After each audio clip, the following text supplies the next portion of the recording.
बिस्मिल्लाहिर्रहमानिर्रहीम। जी नाजरीन, मैं हूं आपका होस्ट अकबर बड़ैच। तुसी देख रहे हो आईना न्यूज़ यूट्यूब चैनल।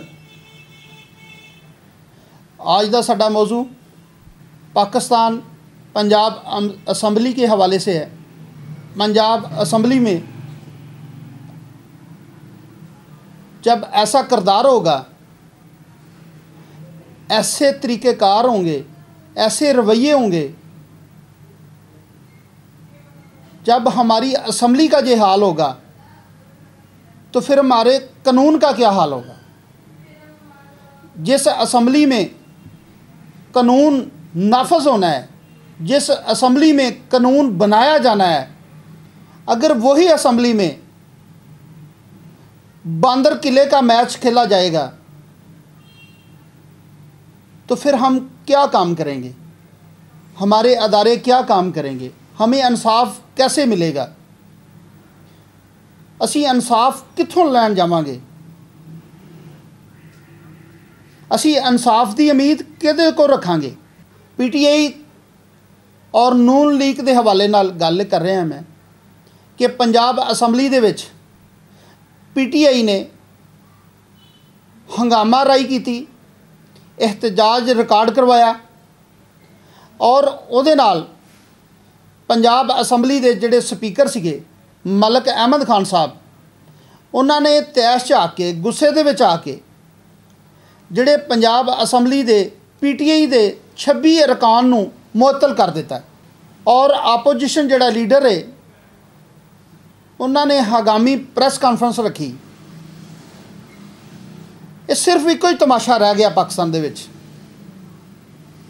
यार खुदा दा वास्ता है, पाकिस्तान नूं किसी जगह ते रहन दिओ, किते उहनूं तरक्की करन दिओ।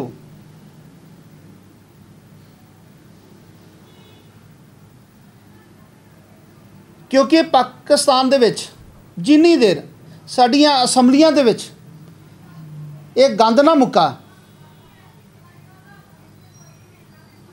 इस तरह के फिर वाक़यात होंदे ही रहणगे।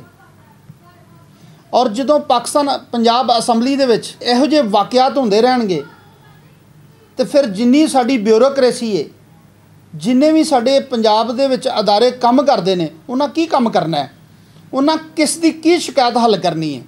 क्योंकि जदों उत्ते ही मामलात जिहड़े ठीक नहीं होने तो जारी गल उन्हां दी शिकायत कित्थे जाएगी, उन्हां नूं कौन होएगा उन्हां दी शिकायत सुनने वाला। फिर तो गरीब आदमी जिन्ना पिस सकदा उन्ना ही पिसेगा। पंजाब असम्बली दे विच PTI ने अपने अरकान नूं एहतजाज रिकॉर्ड कायम करने वास्ते किया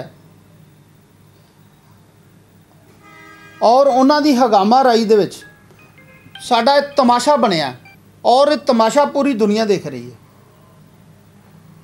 नून लीग कह रही है कि PTI सानू काम नहीं करन देंदी, PTI कह रही है कि नून लीग चोर है। यार खुदा दा वास्ता है,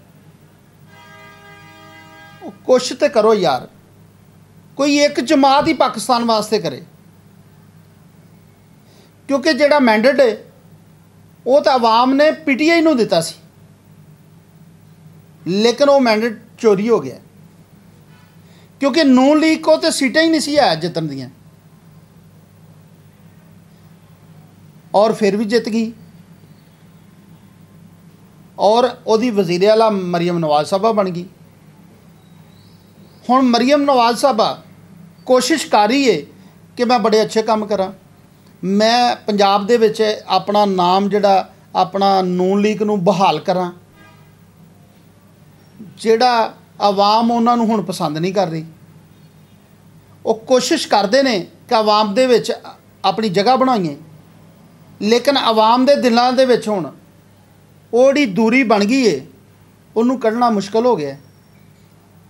लिहाजा इहदी वजह तो पंजाब असम्बली दे विच यह तमाशा बनया। बहुत शुक्रिया, अल्लाह हाफिज़।